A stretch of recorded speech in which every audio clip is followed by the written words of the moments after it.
Have you ever heard of an angel hair UFO? Well, up until recently, I hadn't either. And today, we're going to explore exactly what that means. And I promise you, it is what you think, and it's not what you think. It's absolutely fascinating. If you're new to the channel, y'all, and you like content like this, please hit that subscribe button. I put out a new video every day, 12 p.m. Central Standard Time. I do not miss a day. And please hit that like button, vetters. That really helps out the videos. So thank y'all so much for the support there. And of course, comment down below. What do you think about angel hair UFOs? This is a new one. Let's go, y'all. All right, so at the MUFON Symposium in Denver, 2006, a gentleman by the name of Brian Boldman, that's his name, J. Brian Boldman, he is going to talk about angel hair UFOs. And let's just jump into it, right? See what it's all about. Now, I got a little surprise for you here at the beginning of the video, and you'll see what I mean. See if you can catch who's at the beginning of this video. Let's go.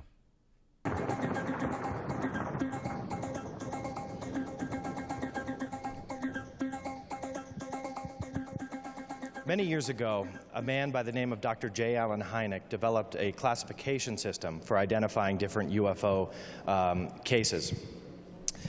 The one that I want to bring to you is called Close Encounters of the Second Kind. He developed first, second, and third kind.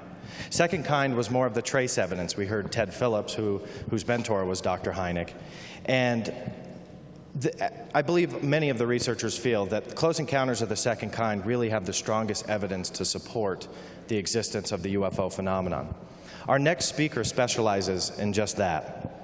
Brian Boldman has researched extensively for over a decade the phenomenon that has now become known as angel hair. It's defined as a fine web-like physical trace residue associated with UFO sightings and has been reported for centuries. Multiple witnesses separated both geographically and I'm sorry, it's written wrong. The multiple witnesses across the world report the same exact thing. The angel hair data shows consistent patterns and correlations to the UFO data. The most logical conclusion is that angel hair is physical evidence for UFOs, and it deserves serious scientific study. So let me welcome to the stage Mr. Brian Boldman.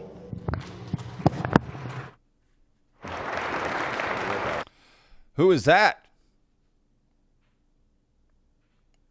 The Black Vault, Mr. John Greenwald Jr. himself. We've had him on Vetted twice now. This is, again, think how old this is, right? For all of you saying, you know, John this, John that. This guy's been in the game way longer than you've even been thinking about this subject for most of you, right?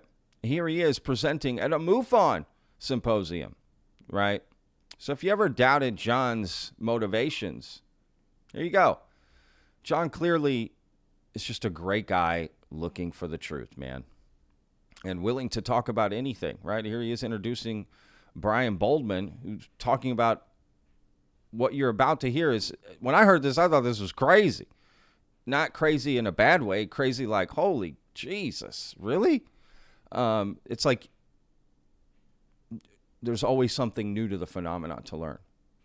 And the idea of this, what you're about to hear, this angel hair, right, this spider web-like residue that is left behind from UFOs, think about what I just said.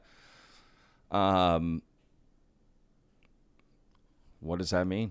And it's just great to see John there introducing him. So that was fun to come across that. I wasn't expecting that.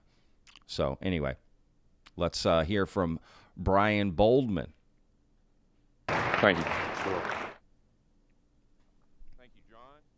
Also, thanks to John Schuessler and the whole MUFON crew for inviting me out. I've had a great time so far. I hope you guys have. It's been a great conference. All right, let's get going, Can't Brian. hear me? Okay, I may need to move the mic up a little bit, I guess. Okay, how's that? Okay, well, again, thanks to MUFON for asking me out, and John Schuessler. And thanks for you guys for coming out and staying. I know a lot of people had to leave, and I understand that. Let's think about this just for a second. Real quick, he's about to start. Physical evidence of UFOs, right? What else is out there that is physical evidence of UFOs, like having been there, right? You've got these like little bismuth pieces that fall off, little metal pieces that fall off that like Dr. Gary Nolan has studied. But what else besides affecting the environment that around that UFO that it was at, or a person being affected by something? There is no other real thing that UFOs leave behind, right? And this idea that angel hair is left behind by some UFOs is so interesting and fascinating, and I don't know, right? Now, stay tuned, because at the very end of this video, I'm going to show you a natural phenomenon that is similar to this and could be what's confusing people. But I don't know, right? So we'll get to that at the end. But let's hear from Brian talking about angel hair, right? And we're going to see some pictures.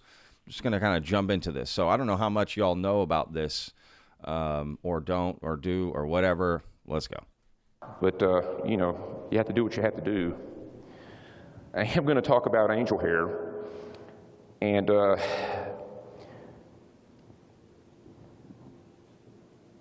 what is it?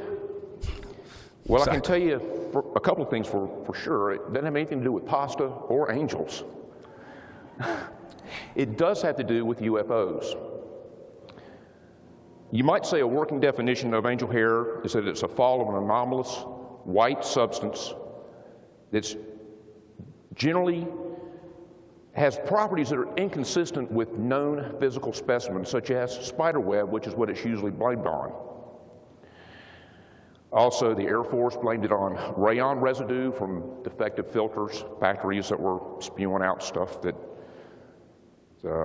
shouldn't be, but it has very unusual properties. It's been known to be strong, tough to break, but then just dissolve to nothing, either after a few minutes, sometimes instantaneously, sometimes over hours or days. What I'm going to do today is I'm going to give you some history, and I'm going to go through some current, or some actually 20th century cases, and then some current cases. Regardless of what most people think, this stuff is still happening.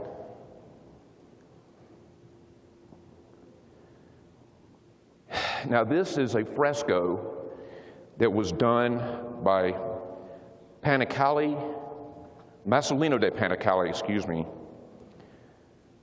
According to legend, there was a pope in Rome, Liborio, that had a dream on August 5th, 352 AD, that a strange white substance would fall in Rome that would be considered a miracle. And he was instructed, supposedly, to build a basilica on the spot where this stuff fell. Now, if you look here, this stuff on the ground, okay, this guy with the stick, supposedly this white hair-like substance fell all over Rome, and this guy's actually physically scraping it with a stick, as you can see right there. As a matter of fact, they celebrate this every August 5th in Rome. They recreate the miracle of the snow, which is what this is called. And this is not a good picture. Well, actually, that's the basilica that was built on the spot. That's not a good picture, but what they do is from the balcony of the basilica, they throw white flower petals to simulate the falling of these flakes, the miracle of the snow. Now I'm going to get on into closer to the 20th century, or actually the late 1800s. I know a lot of you guys know who that is. It's Charles Fort. He's actually, I consider him to be the father of ufology. He actually spent 27 years going through the library of, the New York Public Library, and also over in the UK. He went through periodicals, science journals, and looked for odd phenomena that science refused to look at, such as UFOs. As a matter of fact, that's kind of cool. He has, the library, New York Public Library Special Collections has little slips of paper. He was very eccentric. He wrote little notes on like 2 by 3 inch slips of paper that he eventually compiled into 4 books, one of them being Book of the Damned. And what he meant by the damned is the evidence that science damned or would not look at. And I went to the New York Public Library, Special Collections, got permission, and went through his notes and actually found a few that were very interesting. This was actually about 2 inches by 3 inches, and of course you can't really, I think I've cropped off the edges, it's blown up, but you can see what it says there. 1897, if you remember the airship wave of 1897, this was his note, March 15th to May, the airship. But that's just to show you that he was indeed interested in, I mean, come on. in UFOs. Brian, you're stretching there. Now I'm going to get into where he recorded some anomalous falls of this fiber-like material. Okay, this is another one of his notes. 1820, about October 1st, silky substance, and that's, I know it's hard to read, Pernambuco, Brazil, annual register, and that's a citation in the annual register.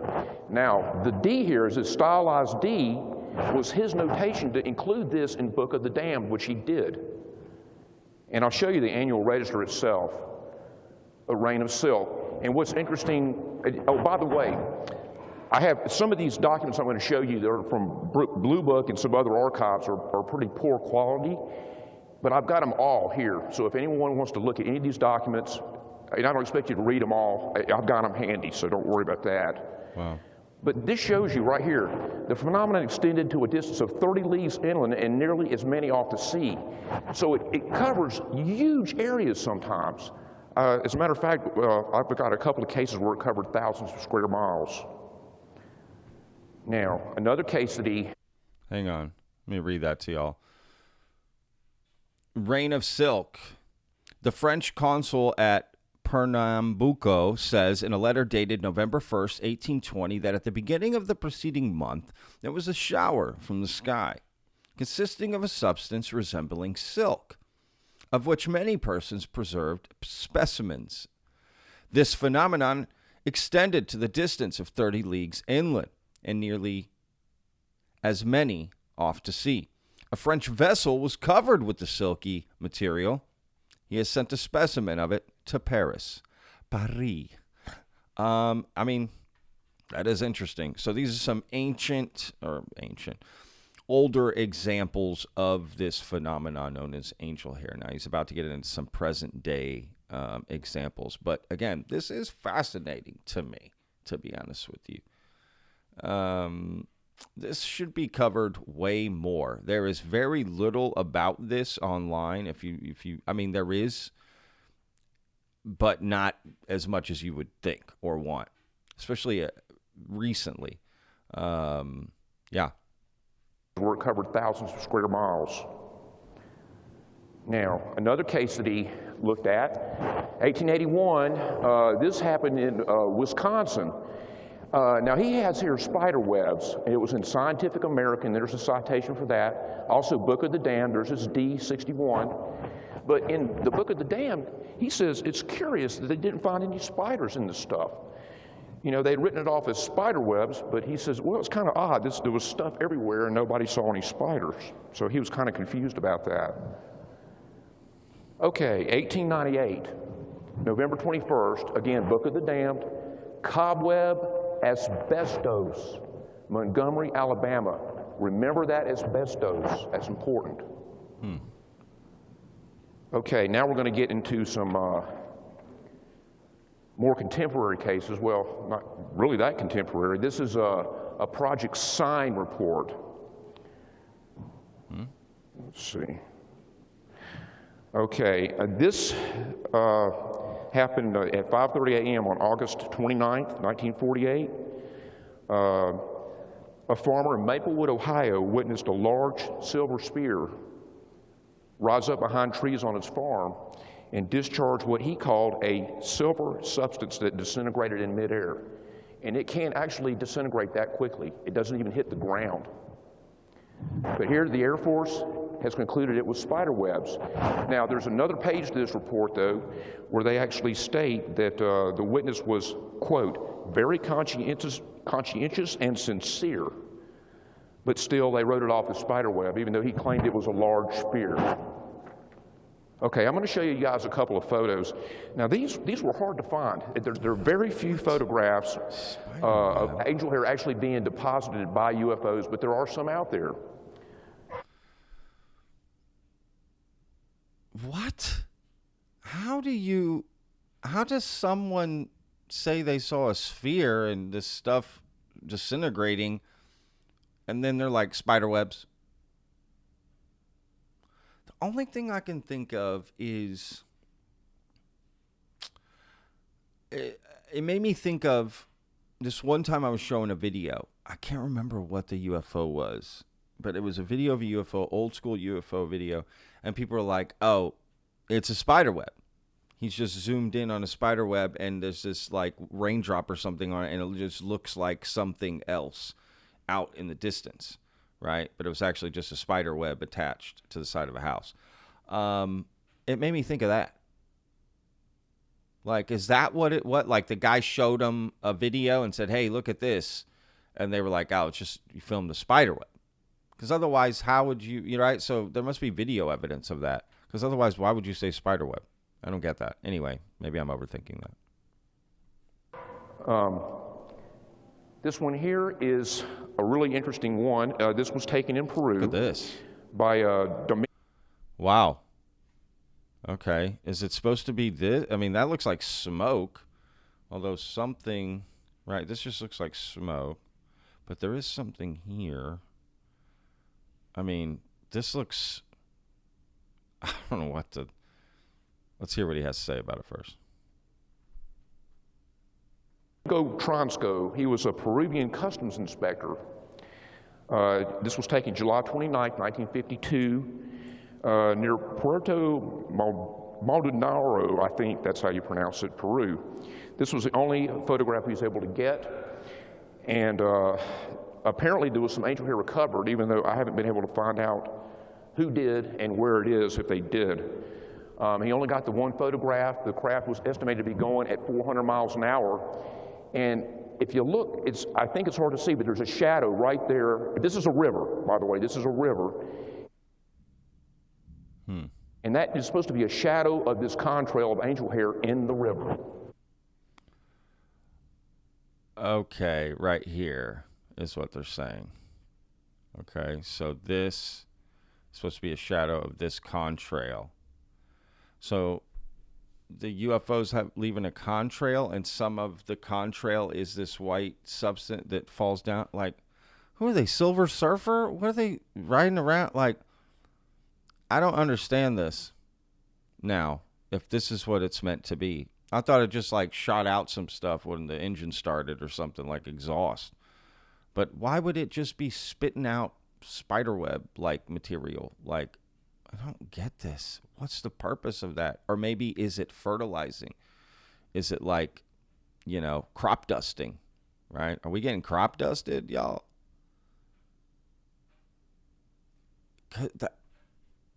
Isn't that what that looks like a crop dust? I mean, contrail. Since when do UFOs leave contrails? I don't know. I don't know.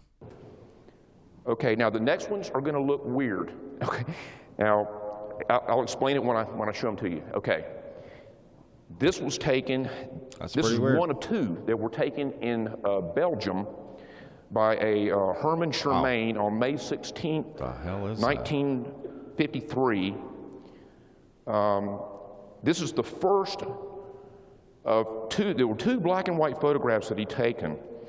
He described the object as bright metallic and circular. Now, it looks very strange, but we've been discussing plasmas. Plasmas have been coming up in UFOs for a long time here. And I have been told that this could actually be the effect of a plasma. If you look at the angel hair itself, wait a second. The tree line seems to be fairly well defined, and the angel hair seems to be fairly well defined, but around the craft itself, there's a plasma sheath of some sort. Okay, now, show the picture, Brian. No. Fairly we have the object as bright. Dude. What does that look like, y'all? Look, I'm just first, okay, I'm spitballing here. Don't hold me to it. Calm down, everybody in the comments. But this, if you look at it, it kind of looks like the MH370 videos, right? Like the part where it teleports. You know, if you rotated this a little bit or something, like that's interesting. Wow. Okay. I mean, I'm not saying, I'm just, that's interesting. This is what, 2008, I think? Isn't that what we said? Or 2006?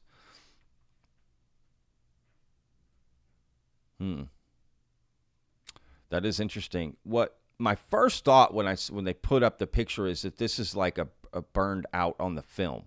Because this was taken during a time when they only had film. And that kind of looks like a burn on the film. But I don't know. Not an expert in this. Right? This looks like this part right here looks like separate from the rest of the picture, like a burn on it, right? Again, but this does look like that teleportation thing from those videos. That's interesting. Just saying. But I guess this coming down here, right? I mean, that looks like smoke from a fire. Doesn't it? Doesn't it look like just smoke from a fire? Because it dissipates, right? The way it goes up. Anyway, I mean, that looks just like a smoke from a fire, dude. Something here. I don't know. But this part, I can't tell if it's part of the photo or what, but it does look like a portal, and it does look like a sort of a film burn, but maybe it isn't. Maybe this is the sphere. He just took a picture of the sphere. I mean, that's crazy looking. If that is, I mean, that's crazy. That might be the craziest UFO photo I've ever seen, if that's truly what this is, right? Because they're saying this black part is the plasma around this sphere. You see that? But why is it all jacked up over here? Again, it kind of looks like a portal thing. I don't know. That is interesting, though. All right, let me skip back ahead. And Look at this. It looks like, actually, it looks like a fried egg to me, you know. It does look like a fried egg, Brian. You are correct, sir. And I kind of see a mouth there with two eyes. You see that? It's an emoji. But again, smoke to this. Okay, I see what's happening here. This does look like it's coming to this, right? Like, or from the, I mean, this looks so interesting. It really does. Is that from the film, right? Can you do this in post when you're developing the film? Does that make sense? I think that is possible to kind of screw with it when you're developing the film. Could be an error in it, right? Like a droplet, boom, hit right here. That's what you get. I don't know. But this just looks like smoke coming out, like from a log cabin or something, right? Like, but I don't know. I guess they're saying this orb is discharging this down here, and this is what the angel hair-like substance is. But why does it dissipate? Does that make sense? Why does it get stronger as it gets closer? I guess the trail is this way, like it shot down. Does that make sense? Like, imagine if this was a rocket, right, from here, shot from here. Then you could argue that that's the trail, right? This is like a contrail. That's why it's heavier down here at the bottom. But if it was a fire, it'd be heavier here going on, dissipating away, right? So that's interesting. I don't know. What do y'all think? Curious. But you got the same. I mean, it kind of just looks like nothing, right, to me. But they're interesting. I don't know. Stuff coming out. You got the tree line there. It was obviously taken at a slightly different angle, or the camera was tilted a little bit differently. But that's what you got. And I have to thank Joe Fex for this. I just got this from him last week or so. And I've been trying to find this photograph for like 5 or 6 years. So thanks, Joe. Okay.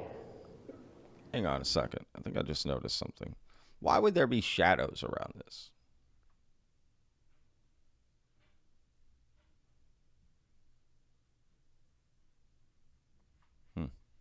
That doesn't make sense.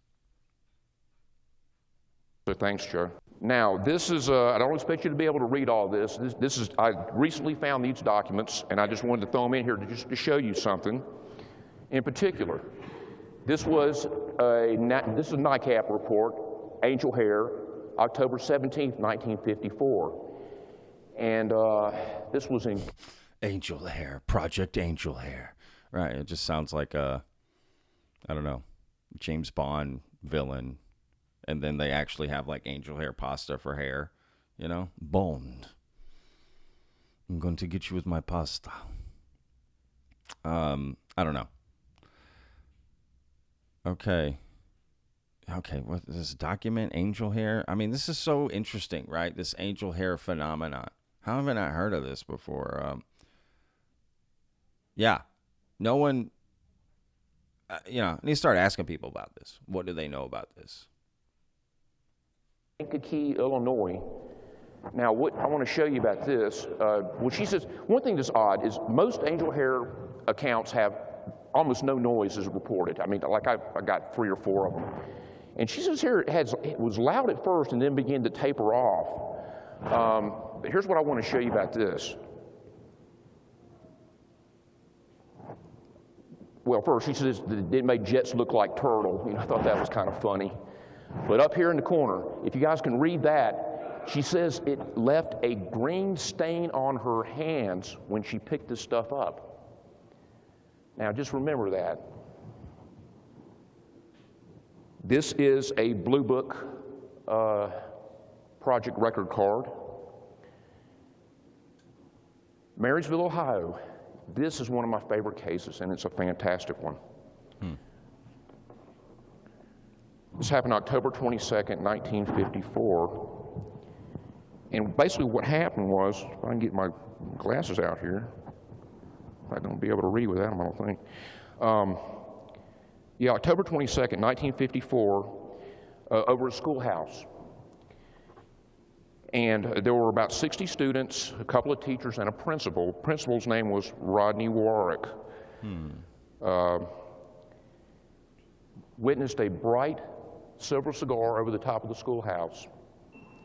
When this thing shot off, it left a tremendous trail of angel hair, and I'll get into more specifics about that in just a few minutes. Now, of course, Blue Book's conclusion, spider web or spider gossamer. That's their typical standard explanation besides rayon from faulty plant filters, that sort of thing. Now, in the Blue Book file, there's a letter from one of the teachers. Her name was Mrs. George Ditmar, and she was a minister's wife. And I'm going to read to you what she said about this. Okay. The children called him, the principal, Rodney Warwick, to come out to the fire escape quickly. He said he did so just in time to see a very shiny and silvery-looking cigar-shaped object high in the air above, which seemed for a split second to just hang and all of an instant take off at a terrific rate of speed out of his view over the top of the schoolhouse.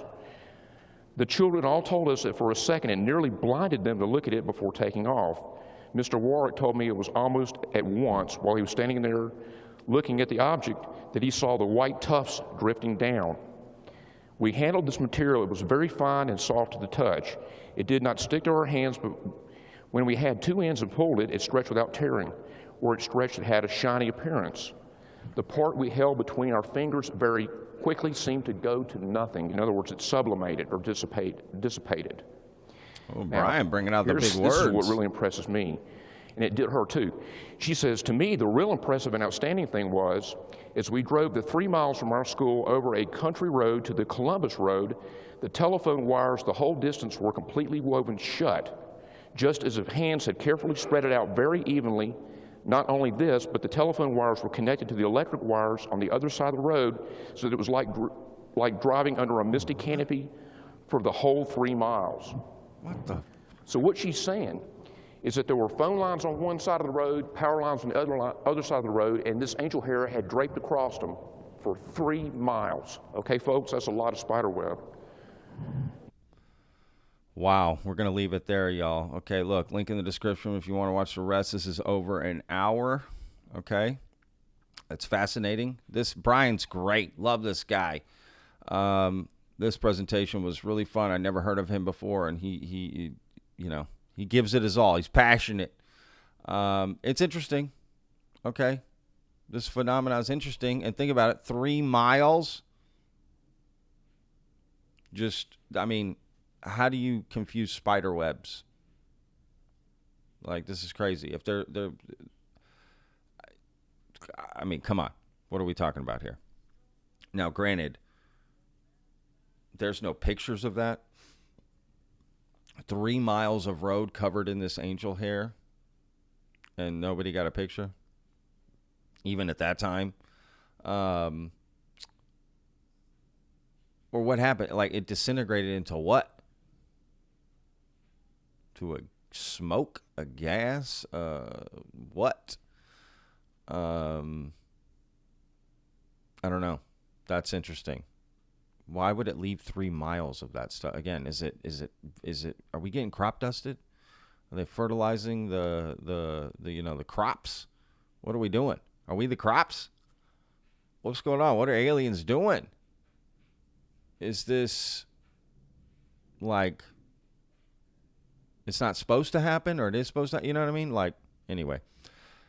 All right. Well, I'll give my final thoughts on all this here in a second. Let's go to one last clip that I'm going to play. I don't know. Just going to play it. You do what you want with it.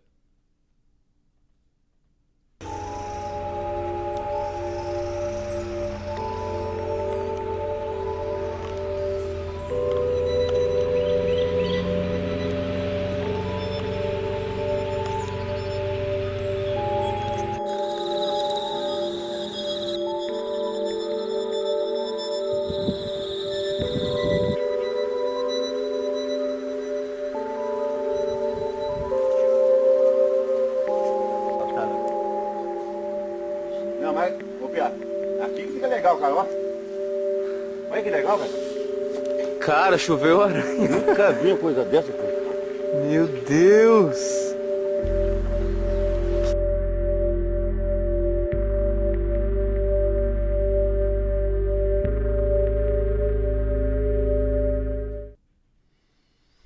So there you go. That's interesting, right? You know what? I'm going to play that. I'm going to play that one more time and read that out loud. I realize I didn't do that for those that are just listening. Here we go. Those little white wisps are migrating spiders. Hang on, I'm going to turn down the volume of this music here. Recently, the Australian town of Goulburn was inundated by millions of spiders doing the same thing. The spider rain is often called angel hair for the wispy white webs the spiders leave behind. Many spider species around the world take flight by using their silk like a parachute, but typically not in such large groups. Weather is likely to blame for the spider rain in Goulburn, as fast-changing winds can bring the spiders down all at once.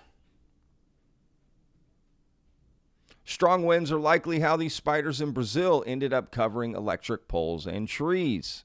The phenomenon has also occurred after flooding, when spiders use their silk to escape the rising waters. Hope that helped. So interesting. I don't know. You know, there is some natural phenomena. Could that have covered a 3-mile stretch of road? That seems unlikely. But it also depends on what the investigators get shown, right? If they're like, hey, this is what, you know, what it is. And then they're like, oh, it's spiderweb. Or they just tell them a story and then there's no evidence to go off of, right? But a 3-mile stretch of road, that's just like, what are you seeing? Like, how thick, what, like, I don't know. You know, that's fascinating. Some of the other stories are fascinating. The pictures, I don't know. We need like some video, shooting out some, like Spider-Man, like shooting out this substance or something. I don't know. it is kind of just an interesting part of the phenomena, right? And you had John Greenwald Jr. bringing it up, introducing this guy, so he clearly knows about angel hair himself. What other parts of the phenomena that are like that I've never heard of that are out there, right?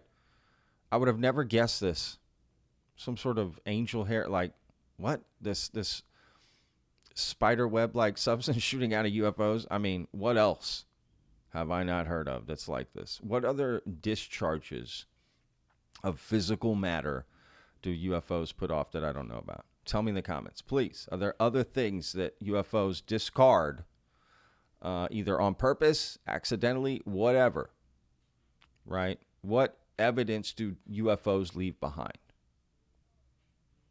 right?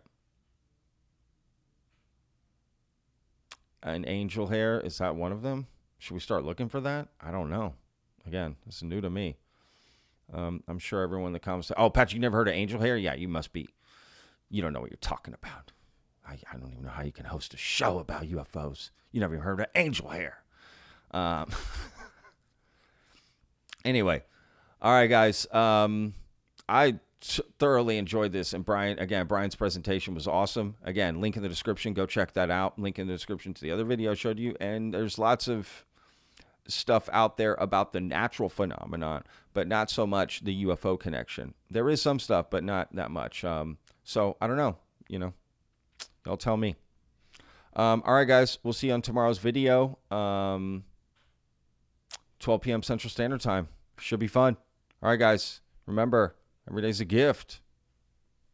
Peace.